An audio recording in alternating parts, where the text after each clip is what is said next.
Welcome to the Blacklist AFTERBUZZ After Show. The Thrushes. This episode crushes. What? No. Oh. You're tuning into the destination for TV superfan discussion, AFTERBUZZ TV. And now, let the buzz begin.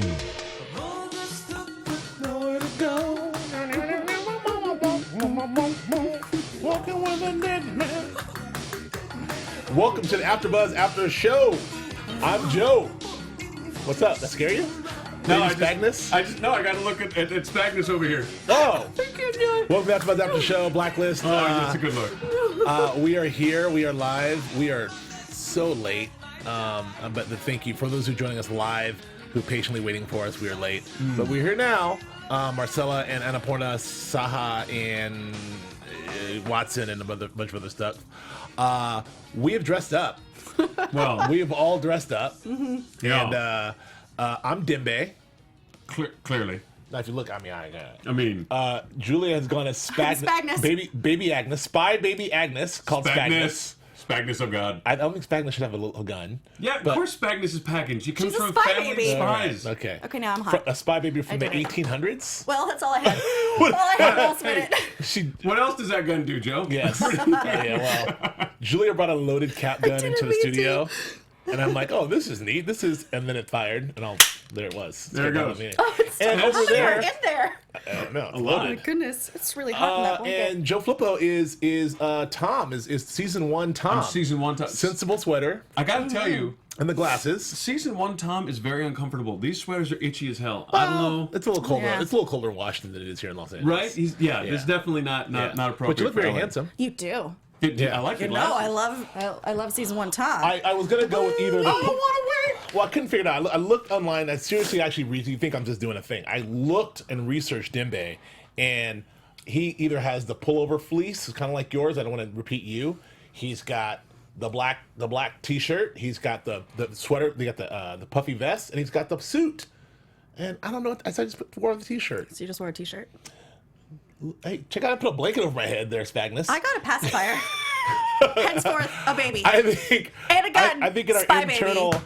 I think in our internal. What else do you want from me? Our internal vote. Tell us online who wins our internal costume contest, folks. Yeah. I think it's me. Thank you. I think What?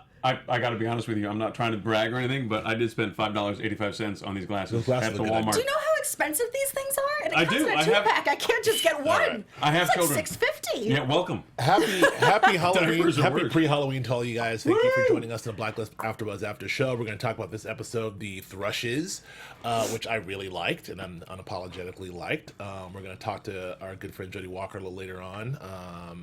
We'll bring her in a little earlier this time. And yeah, lots to talk about. Lots have happened. We have some resolution here. We had some. I don't have any questions were answered per se, but we have some resolution of some sort. I mean, and we actually have a legitimate blacklister, which, again, not an individual, but another group, just like the Lynn Quest concern Yes. and the Thrushes. What number was the Thrushes? 53. 53. I like the Thrushes. First of all, I want to say this episode, the opening, actually, the pacing of this episode was great. It was directed by my man, Terrence O'Hara, and who's in a lot. Is a very competent director, but it really flowed. I love that this opened, for me, the opening in the boardroom with all the powerful sort of white dudes around, like looking very serious and criminal-looking guys, and the guy telling him that he's going to do the thing. I love that all day long. I Next love to that the big guy. board. Next to the big board, I love a room full of powerful dudes. I love that dude, the guy they cast, Yeah, and I he's didn't great. look up. Oh, he was wonderful. Yeah. I didn't look it up. I didn't have time. And it was just there was no blinking. There was no. Oh, he was smooth, man. Yeah. He's great. He was good. He Like, was yeah, serious. give him $160 million for your hunter. Yeah, of course you will. His name is wait, I don't know. Never mind. That's the hunter. I'm still looking for him. Okay. I was gonna say Leon. Good. You know who I love? Just I'm gonna skip ahead of here. Who I just had a come to Jesus moment when I realized I have a giant crush on is Cynthia frickin' Panabaker. Oh, you like yeah, her. I love her. I love her. She's incredible. I don't know why I have a crush on her. Is that Southern charm? You got a little crush, do ya? I do. Well, you know the bear in the poke and the thrushes in the bushes and throw a rock at the chicken and chicken hopped all over the rag. What? Do you know what I'm talking about? I have do no not. idea what you're saying. Do not. But Panabaker might. Panabaker. Yeah, That was a funny little scene. Is it like, is it Virginia? What does she's got going on there? Is it a Virginian accent? Is it like she's got something on her? She's a little older. Maybe probably the same age, actually. But she's a little older. That Pen, I love her. Anyway, I digress. What did you guys think of this episode? I loved this episode, actually. I found it to be extremely satisfying. I thought the pacing was on point. I love any episode that features our man, Aram, Amir. We love him very much. Oh, yeah. He was incredible in this episode. He really really was like great. ran the We should gamut of emotions, you know? I forgot to call him this morning. And I was Oh, going to call yeah, him. you should have. Because I'm a dope. I'm going to call him, but I'm like, can you come on? I did that to poor Jodi. Jodi, can you come on? And like 2 should've minutes called before. Amir. I should have called. I'm going to call Amir next week. But he really Not that we don't ran- love Jodi, because Jodi's amazing. We do. But no, he definitely ran the gamut. He was in love. He was panicked. He was pissed. He was terrified. He was in love again. He was like triumphant. Yeah. And, I mean, I absolutely loved every moment that he was on screen today. He was this terrific. episode. The other realization I had in watching the show, especially with the Aram stuff, is that, man, I really care about these characters. I like, well, especially Aram and Navabi. We like, yeah. Even though wrestler's growing on me. He's I don't ah, really come do on. that much Ah, stuff. you know, he's like a big brother. He's putting everyone in loogies. like He's like a big brother from 1956. yeah, he's you know? coming You're in. like, He's like, get over here. Chet, you're kind of a dick. Yeah. Yeah, totally. I totally get Right? that. Yes. I knew she was too hot for him. Right? Oh, wrestler. Let me just ask you guys a question, because Yes. neither of you have said this. That's just 3 little words. And I would just like to hear them from one of you. Uh-oh. Because I predicted last week that Aram's girlfriend was not to be trusted. I predicted last I'll week. do that. You were white. Ooh. Yes, Nicole, Oh my God, look at you this. were and are still white. You're so proud of yourself. I am so. If you're watching, That's like true. written over and over That's and it. over and I over. want You were right. acknowledgement. if those of you on YouTube wondering what the hell Flippo's writing all the time, over and over and over again, it's you You are were right. You were You To were himself. right. No To me. joke. to himself. You were right. To me. Very proud of So himself. there's no confusion. About All what? right. About what, Flippo? Look, I called Aram's girlfriend last week. I said this is the leak. This is the pro. I didn't say this was the leak. I said I don't not to be trusted. I didn't trust her. And then I don't remember who it was that jumped on last week on the YouTubes Everyone did. and said she's the leak. Duh. Yeah, everyone. No, All but right, everyone Flippo, jumped on like, you Flippo, were you're right. right. I'm with you, Flippo. We love you, Oh, Flippo. they all Oh, love why you gotta make them some sound Flippo. silly when they say intelligent things like Flippo was right, and you got to make them sound silly? That's just not right. I respect our fans. I love them Appreciate you guys. all. I love all of you guys. I really liked do. it when we had them up there. I last know week. it was nice because he Can we couldn't do filter that out again? and tell us we're wrong. Steven, can you put our chat up there so everyone can see except Yeah, for me? please. Thank you. So I'm not filtering anything out. Flippo doesn't get all the credit. Thank you, Anasapuluho Saha. I don't need all of it. I just need at least more than these two. Speaking of names that I can't pronounce, when Dimbe, how do you pronounce Dimbe's real name? Hakim Flhakahoa? I think that's phonetically sounds correct. great. Yes. It's Hashim flows. Twafiq. Okay. That sounds right. Here's the thing about Ish. Dimbe. Fun fact about Dimbe. Bring it. Dimbe was a station chief in Harlem at a fire department for 20 fucking years. Oh, there knew you that. go. Did you know that? Yes. Oh, I didn't know that. Did you know I that, didn't know Flippo? that. Well, you I did don't not know anything. Why would I know anything? I knew. Thank you for your service, Dimbe. Yeah, man. Holding it down in Harlem for 20 years as a station chief, and then He's you're no not boom. effing joke. I'm gonna act in a hit I'm an show. actor. Why not? Yeah, I almost And wore, be I a almost wore fan a favorite fire on top hat. of it. Anyway, let's get into this episode. So we have Almost wore a fire hat. So I almost did. Oh, thank you very much, Stephen. Now we can Oh, see. yay. Yes, Hashim Tawfiq. Thank you. Tawfiq. Flippo all the Watson way. Keene knows what's happening. That's all I'm saying. Blah. So let's get into this All right. episode. So we have. So what we have is we have a lot of double blind, double crossing, misdirection, kind of like grifter-ish, David Mamet style stuff happening in this Well, episode. if you look right? at my notes when it comes to Lizzie and Red, it was like, quoting some of the things, the 6 degrees of separation. Lizzie's pissed, so petulant, has a little quip after every line, and then it's like, oh, fake. Oh, wait, not. Yeah. Like, it was getting a little difficult to keep it straight. I enjoyed it. I but- did like it because every time I was like, Lizzie, she's crying, I'm doing that thing, and then it's like, oh, it was an act. And then like, or was it? yeah, exactly. And then it wasn't. I or liked was it. But But it gives Lizzie some credibility because I'm sick of her being the, I've never lied to you. Yeah, well, still. Like, I'm sick of it. 6 degrees of separation. So, my man, I'm cozying up to that snake. There it is. Hey, are you Lizzie or Spidey I the can Agnes? do it all day. Well, now I'm Lizzie. Who are you? Now I'm Lizzie. I'm not going to be Lizzie. What's my man's name? I can't. LeBron. That's right. Renee LeBron. Patrick Page is the actor. Oh, cool. So Renee LeBron is holding this wonderful meeting, telling everyone that, like, you know, when the government sees your assets, I can loan it back to you at a price. This is how you keep your criminal operations going. They go in and totally wipe him out with a cool, like, Asian dude and some cool henchmen, a la the Crazy 88s from Kill Bill in the elevator. Yeah. Take them all out, bag them, Stab, stab. and then bring them to Red, and Red's in a car. That's where you open a show, goddammit. I love that. Oh, open. I loved it. I love that open. And then, of course, we find out that Red's behind it. He's informing the FBI as to what's going on. And then they trot him out there to get transported, and boom, he gets shot in the head. We find out that this was all a setup. Yeah. All is Red's cold-blooded. Yeah. Cold-blooded. Yeah, so I really enjoyed all that. I really enjoyed the way that whole thing went down, except for my man getting capped in the head. And then I like the idea of the invitation to the old school suite, you know, with the old school carousel with the slides upside down. And the guy was like, crappers, crap. Oh, yeah. No, I thought that was neat. I like crappers. And Did he say crapper? he said did. crappers. Well, Then he said crap.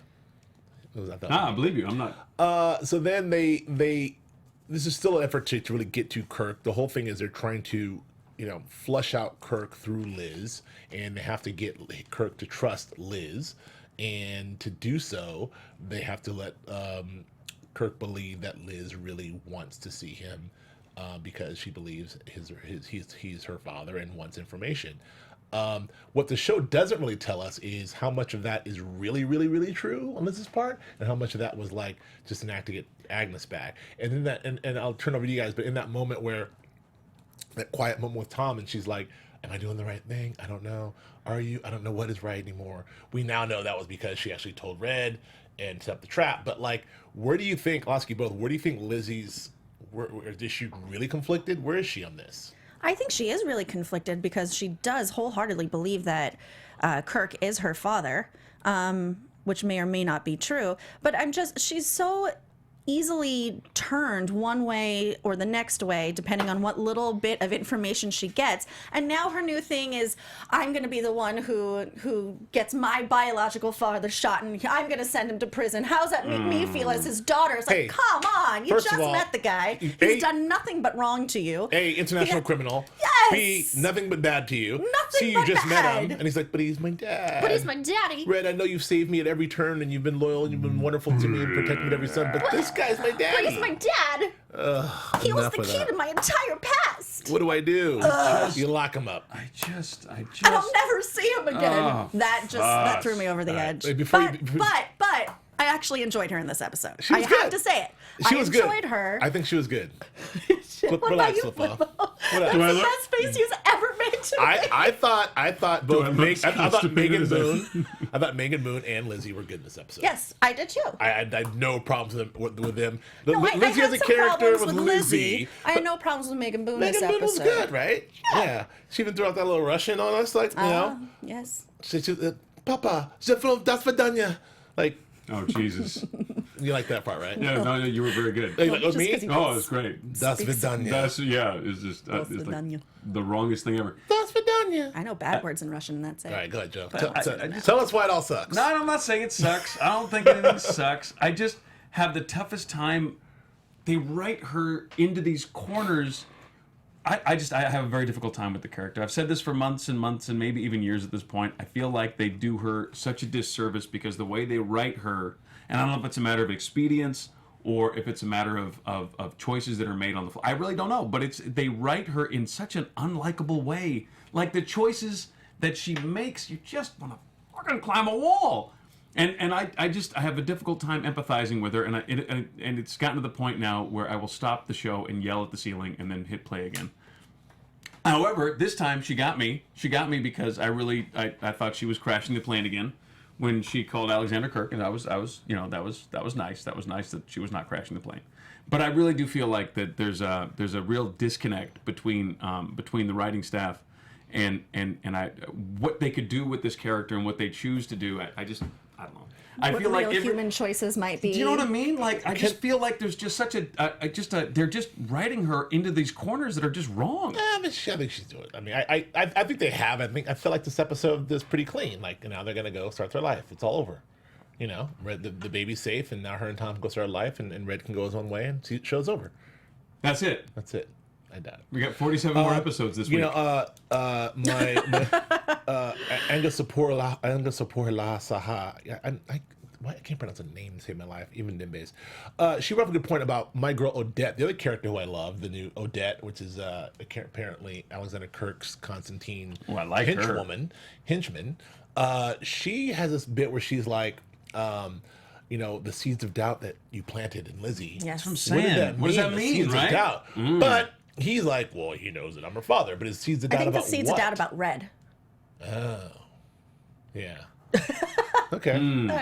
All right, I'll buy it. Oh. That's what I think. Maybe. But anyway, we got through that. But let's get a little bit into the Aram of it all, because it was obviously we get a little more insight into that I relationship. think and I what's have a going little on. crush on Aram. You know, he was cool this episode. Took off his shirt a couple times. Pretty good there. Yeah, Amir's a bit in the gym a little bit. What I see. Yeah, Doing like- some push-ups, doing some sit-ups. It's Yeah, working, paying off. He's doing his thing. I'm not mad at him at all. No.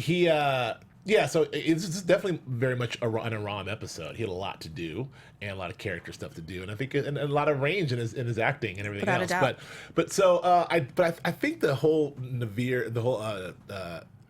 Navabi, thank you, Navabi Aram thing is like, I think it's just sweet as hell. Yeah, I love it. Oh, that little kiss she gave him, and I loved it I can't get enough. when they found out and they were going to hide it from him. She's like, just give me 5 minutes of interrogating her. Yeah. And I was like, give it to her. Or she's like, I'm gonna mess that bitch up. She I'm said, like, oh. they better get there before I do, because I'm gonna. Yeah, that was she good. I was will say, I'm mess gonna that F that bitch bitch up. up, And I was but- like, But yeah, I loved it all. I was like, really?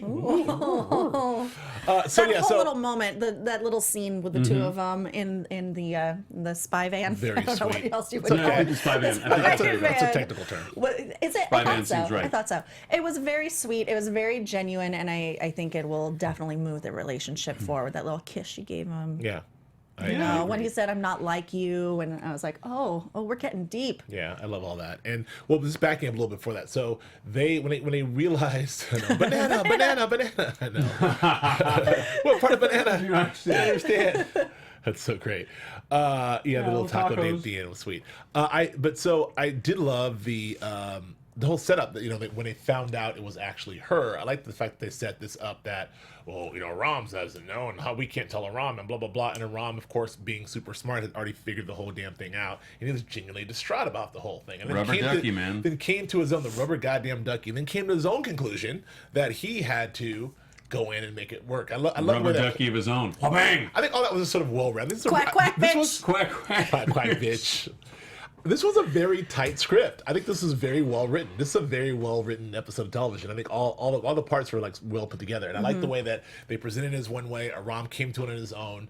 As corny as that whole sting operation was, I liked it. It did give me some tension when Aram was like, I don't know. When he was a gerbil on meth. Yeah, exactly. Which was my favorite. was funny. My favorite. Did you wrestler think quote I thought they were today. going to do it, and poor Navabi would have to listen to him, doing it. Oh, Aram couldn't go through with No that. way. No. Not with her listening. He knew. Yeah. It had nothing to do with anybody else. That was only her. Aram is a trained field agent. He ain't got no moves though. Like None, she's whooping his apparently. ass.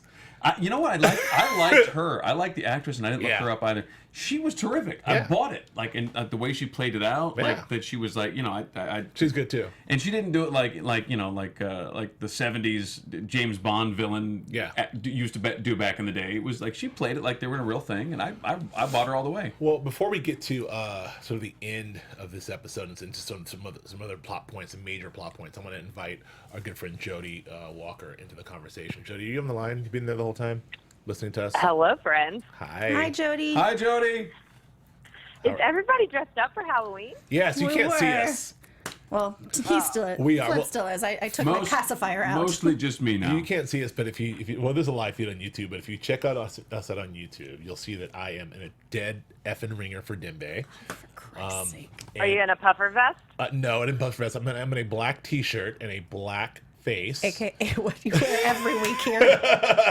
And I've shaved my head for the occasion, and I got really handsome. Nailed it. Julia was Agnes, spy baby Agnes, Spagnus. She has a pacifier and what was supposed to be like a bonnet. Well, it was more I like thought a you were going to blanket. say she's Spy Baby Agnes, so she's just not there at all. Exactly. And Flippo is season 1 Tom in a very sensible sweater and some glasses and a furrowed brow. And what you can't see is a You Ford got Mustang. you got to have the Warby Parkers. Absolutely. Yes. So he's doing it. So thanks for coming on. Thanks for having us. Thanks for having us having. I don't know what I'm trying to say. Thanks for being on. here. Joining us. Yeah, that's it. Thanks for being you. Your recap was great and funny as usual, but tell me give me your thoughts on this episode. How'd you feel about it? 'Cause we haven't even gotten to, which we have to get to, is our girlfriend Mr. Caplin, which we'll get to in a second. Yeah. Yes. But what did you? Actually, let's start there. What are your Mr. Caplin takes? Give me some hot takes on Mr. Caplin. Well, I think my takes on Mr. Caplin kind of go along with my take on the whole episode, which was that I really liked it, but I almost wish that it had been more focused on the Aram storyline, which I thought was really strong and fun and interesting and kind of different than what's been going on this season. But I kept getting kind of a little distracted by this sort of game that Red and Liz were playing, where they pretend to have these fights and then they pretend to do these things, but then they say they pretended to do it, but then Liz leans over to Wrestler and says, "I'm in every word of it." And then they pretend to do something, and then she leans over to Cooper and says, "I'm in every word of it." Yeah. So, I felt while I kind of enjoyed that she was, being like really annoying and petulant, and then you would find out that it was kind of not real. I did think that was fun, but it also didn't really move the relationship of where Red and Lizzie stand along very much, whereas the Aram stuff really moved forward quickly, and I thought that was a really fun reveal and just like made the episode really fun to watch. And then that goes along with the Caplin stuff, which is that I'm always interested in it. I'm dying to know what's going on, but I'm also ready to not get it in 15-second increments. Exactly. Put throughout the show Yeah. for 3 episodes in a row. It's starting to feel a little manipulative at this point. They give us a little bit and they kind of, it's a little snippet each time. I don't know. I don't like that way, the way they're telling that story. You kind of want to either get to it or not get to it. And back to what you're saying about the whole Lizzie, I'm in on it, I'm out on it, I'm in on it. It feels like that's kind of a way for the writers' room to have it both ways. I mean, they're kind of still having Lizzie be true to her Lizzie self, which is like, I don't believe anything. Sure. And then also servicing people like us who are like, come on, Lizzie, you're smarter than that. So kind of like they able to have it both ways. And then my last thought on your take about not advancing the relationship, from my point of view, they haven't advanced the Lizzie-Red relationship in frickin' 4 seasons. I think that thing's stuck in I think they're terrified. Red going like, Lizzie, you have to trust me, and Lizzie going, I don't trust you. I think that the show is terrified of bringing any true conclusion to that relationship, any true clarity, because I think they're scared to death that one of 2 things will happen. A, enough people will be like, well, if he's not her dad, what the sweet fuck is happening? Why is this this is creepy now? And then the other half of people that are in just because they're not sure what's going on. I think the show is scared that if they actually bring it all down, like this is exactly what this is, a lot of people are gonna be like, oh well, done. Yeah. I think they're scared of that. Yeah, I think the wishy-washiness of Liz's character it often seems like it is a reflection of sort of the wishy-washiness in perhaps the writer's room of not quite wanting, definitely not wanting to commit to something before they're sort of ready for that big reveal. But as a viewer, I'm happy when she's furious with him, and I'm happy when she is like all on board with him. It's when she's doing this sort of middle game where she'll, fluctuate from the beginning of the episode to then the end of this episode, being mad at him, and then at the end of the episode sort of like inviting him into the, creepy warehouse nursery that he has arranged for her. Sure. That's where I really get frustrated with her character. Of course. I really liked like when they were on the run together and they were partners. Yeah.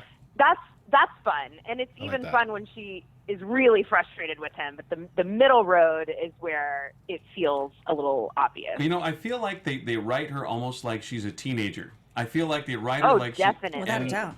And that, to me, like, I've got one. They're a pain in the ass. and so to me, I feel like you're a grown ass woman. Your character is, but they write her like such a petulant teenager. Sorry, Soph. Honest to God.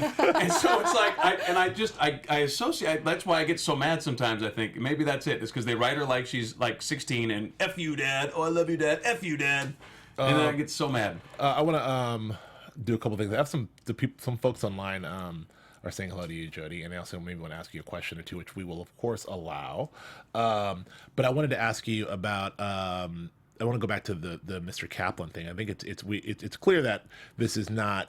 Now this guy's not in league with anybody in Red's universe. No, this is just a random guy. And I think it's also bizarre because they talk about this land being a pristine land, yet this guy's got wired and cameras and he's a tracker. Yeah. Like I was all in. Here's where I'm sitting on this now. I was all in on the fact that on the mystery of, oh, Caplin's not dead, or and who's this guy? And he's got her chained up. And now that it's just some wacky tracker dude, I'm doing air quotes, that just has the place wired. You know, this is getting goofy. It's getting a little upstate goofy. New York trackers. It's getting a little goofy for me, but I want some resolution, and I assume that Mr. Caplin is smart and has dealt with a lot of people and has also disposed of a lot of people. So I feel like she'll figure out a way to dispatch of a tracker dude sooner or later, but maybe by season finale. But I don't know. How's this landing with you? Are you okay with this tracker storyline? Well, I'm totally down for like creating this, very creepy guy and then watching Mr. Caplin kick his ass. Like, I am down for that buildup if that is what we're headed to.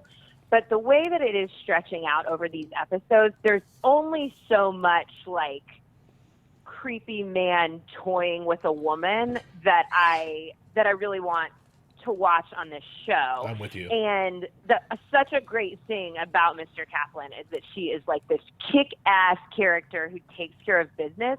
So I think emotionally it is tough to watch her be truly physically weakened to a point where she can't sort of operate at her normal level. I would say that I'm interested in the storyline, but it's kind of like TBD until I see the payoff, because if this somehow ends up tying into the larger storyline, that will be interesting, but I will not like it if it's just kind of, this like toying her, teasing her along, like torturing her. Yeah, like a Eli Roth It's just movie not, or that's nothing new. That's nothing novel. Yeah, could it be like, what do you guys think? Could it be like a test? Like Red set the whole thing up to see if she'll... What? Like I don't know that's about that. flailing about whatever. No, It that is. guy's a I'm already weirdo. out. I'm He's feeling like not he's on his gonna own. eat her or something. I'm already out on it. Enga Sahoporaya Saha from India has a question for you. I hope I said that even remotely right. I don't Probably think not. Probably not. What? I like to see you pronounce that, Joe. Go right now. Oh, Go. I'm not going to try. All right, thank you. What's your take on Cooper's relationship with Red? And she wants to know, what do you think about the conversation between, him and Red? And I'll add to that, we're getting a little more into the post office world. It's a weird thing that we've established that Liz is actually full-time back as a consultant, which I didn't realize that happened because she's there consulting full-time and Cooper's like, do your job. And it's still the boss. The post office seems to be really, really super cozy with Red, and Panna Baker's involved. Yeah. Go ahead. In regards to the relationship with that conversation between Red and Harold, I was very satisfied. We've debated this a lot, what the Blacklist actually is. Right. I was very satisfied to know that it is actually fluid, the way that we've been talking about this, where he says Alexander Kirk was never supposed to be on the list. Yeah. He was never supposed to even be there until he made your list. Entered into this world. Yeah, that's a good piece of exposition to help explain one of the more ridiculous things about the title of the show. Yes. What do you think of that relationship, Jodi? Or that kind of conversation? I really loved that conversation between them. I mean, I just thought it was kind of like this burst of warmness emotionally in a very like episode where everyone was like double crossing a double crosser, and that seems like sort of a genuine connection between the two of them, where we actually heard Red sort of express his feelings that he never thought it would end up that way. And it really, I take like quick notes of everything while I'm watching, and I read it back, and it was really like a few sentences exchanged through them, but it brought up so many questions for me, the biggest one being, if this wasn't what he was expecting when he turned himself into the FBI and came into Liz's life full time, then what was he expecting? Exactly. I think that's a really interesting question, and Yeah. I loved that conversation brought that up. Yeah, I did too.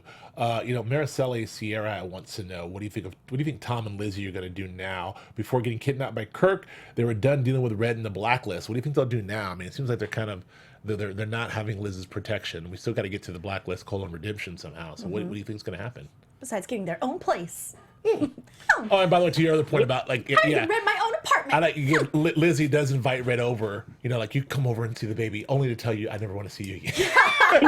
Oh, and by the way, I don't need you anymore. But come on over. But I loved his response, which was kind of like, I know, no problem. Like, no surprises here. If she is the teenager, then I think that, like Joe said, then I think that he is always kind of like testing out his different parenting tactics. Like, is it going to be reverse psychology this time? Is it going to be the straightforward truth? Exactly. I don't know where they're going. I mean, I guess first step, get an apartment on Craigslist. Yep. Second step, find out how Tom's going to get his spin-off. Yep. I think that, there's danger headed there in that relationship. I mean, obviously that is influenced by the knowledge that Tom is about to go off on his own show, but I don't know. I think that her really believing that Kirk is her father, and not just believing it, he may really be her father, but being so emotionally invested in the idea of having a father, I think that is going to really affect the relationships with the other men who have been in her life much longer. Yeah. Tully wants to know, Tully Bondage wants to know, why was Kirk not on the Reds list in the first place? And last week's file from the pattern in the office titled Blood. I don't know what that means. What does that mean?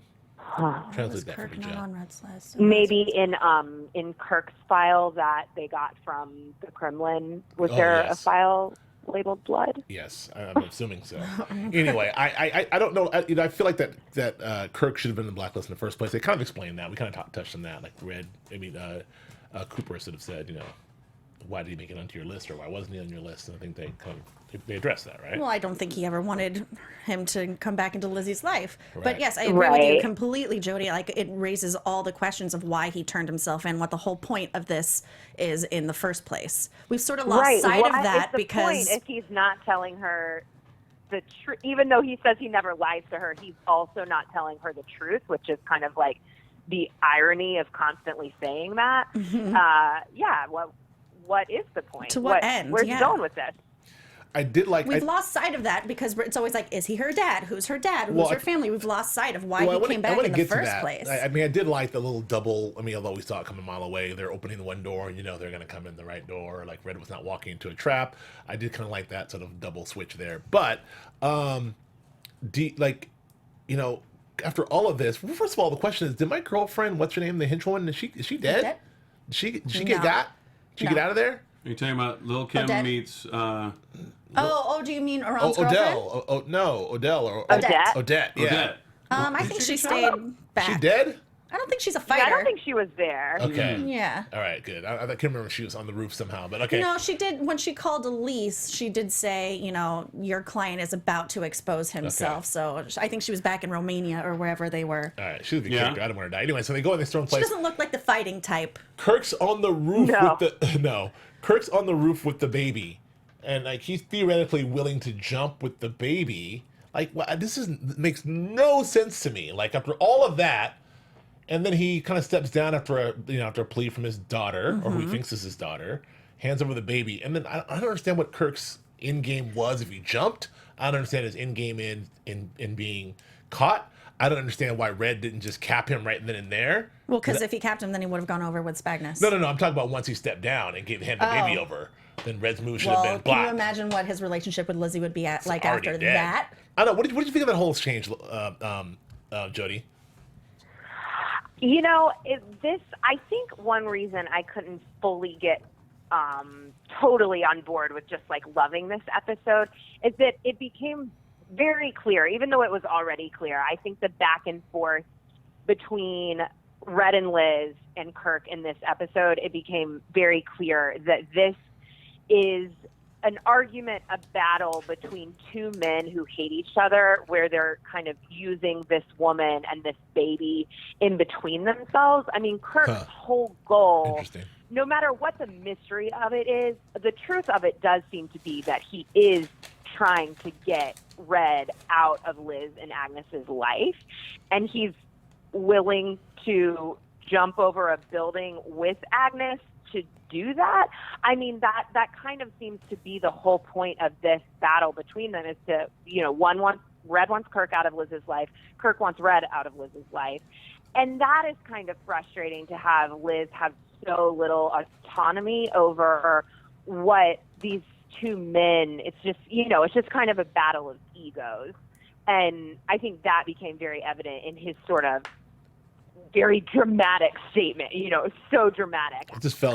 and it really seemed like they were aiming to show that he really would do it. Yeah, and it felt a little that part of the episode that I loved a lot. This is the part that felt a little clunky. Him on the roof. I'll do it. That felt a little clunky to me, but well, you know, I don't not yeah. Well, it's interesting to look at it, and I just don't quite understand what the show was going for. I mean, we get caught up in the mechanism every week of what's going on, but like, what are we ultimately doing? If we're doing, we're having fun, Flippo. We're having fun. I know, but if we're doing Kirk versus Red over Liz, then we're doing stepdad versus real dad over kid, writ large, right? Is that would that be the idea? Like every stepdad versus real dad argument that has ever happened exploded into like all kinds of money and mercenaries and I'll whatever take it one else. step further. Here's the problem that I have, and we kind of got to wrap up pretty soon. But the fundamental problem I'm having is, okay, so we're at the midway point almost of, no, we're actually not the midway point. We're not even. Never at the midway point. We're almost at the midway point, but 87 episodes per season. So we seemingly have the questions I have are, okay, well, is Spagnus just going to be chilling the show? Can Spagnus survive on this show? Like, is it just like Spagnus is going to be at home while Lizzie's off solving crimes with the nanny? Is Lizzie going to be at home? I mean, we know Tom's going to. Can Spagnus survive? I mean, you know, Claire's baby survived on Homeland and grew up and is around, so I guess that's something. But can Spagnus survive as a dramatic, you know, mechanism? Number one. Number two, I thought like, oh, okay, finally this is resolved with the whole Kirk and Red, and it's kind of resolved. It's actually not resolved. Kirk's in your favorite, you know, hermetically sealed chamber. He is.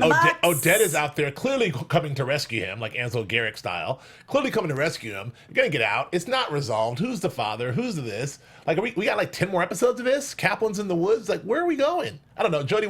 How do you feel right now in where we are in episode 6?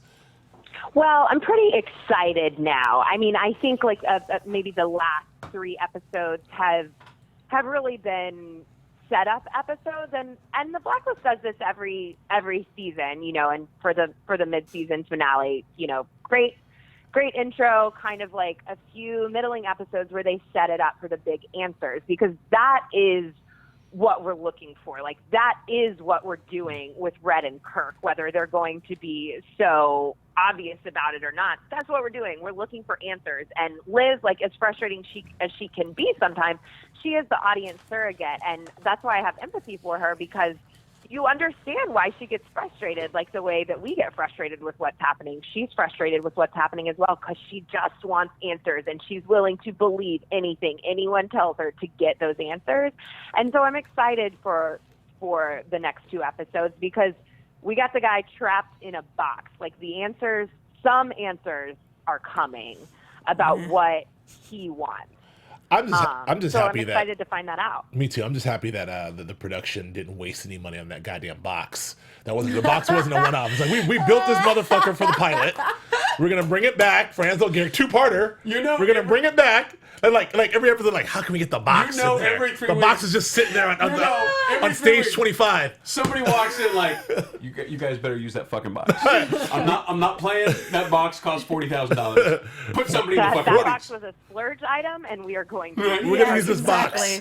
All right, I got a $10,000 bonus for whoever can write somebody into the goddamn box. We got to get out of here. Let's get to predictions right now. How about a drop first, Joe? Let's get to predictions. Your AfterBuzz TV prediction. That's Now you can talk. All right. I predict By the way, I like his girl. What's her name? Little Kim meets Kim Kardashian. Odette. I like her a lot. She's badass. Little Kim Kardashian. Little Kim. Little Kim Kardashian. Oh, I like that. Yeah. So she looks nothing like either of them, but it's okay. But it's like seems like if they mash together, it could be her. I predict that Kirk is where he wants to be somehow or another. I predict that Kirk wanted to be in the box. What's in the box? It's Kirk, and he wanted to be in the box. It's Kirk in the box. I think he wanted to be there. That's what I think. Fair enough. And I don't know why, but I think so. Julia? I predict that Lizzie's going to go out of her way to save Kirk, maybe offering herself, or even out of desperation, Spagnus, which will prompt Tom maybe to leave. That's our friend from from India. It's her prediction as well. Oh, they say it? Oh, I'm sorry. No, it's fine. She just said that I wrote it down. I didn't steal it. I promise. Yeah, she said that there's bone marrow, that Liz is going to give him some bone marrow. Jodi, there it is. There it is. What do you think? Remember, I also said your review with the box was hilarious, by the way. What? Oh, next week's promo. I never see next week's promo. I never see the promos. Anyway, what are your predictions, Jodi?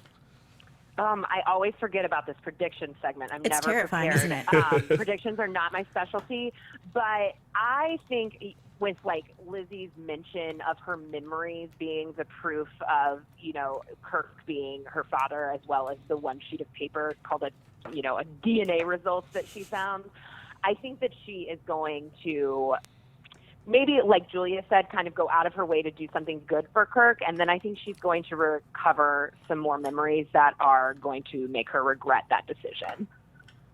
Got it. Okay. I love it.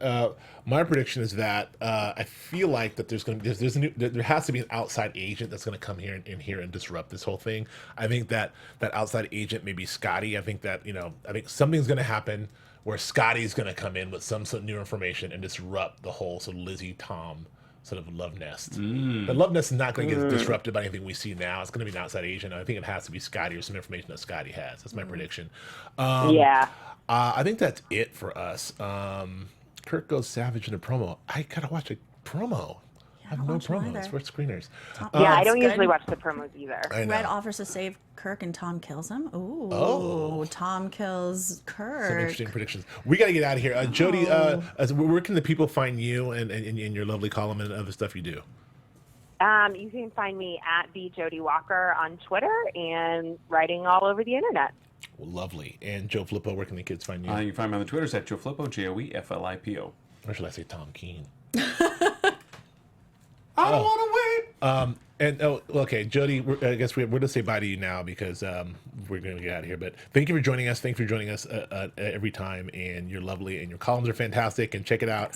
Her recaps every week on EW.com, the Blacklist. They're fantastic if you don't already know about them. Thanks, Jodi. We'll hopefully see you next week or soon. Thanks, Jodi. Bye, Jodi. Thank you. Thanks so much, guys. All Talk right. soon. Sure. And where can we find you, Julia? You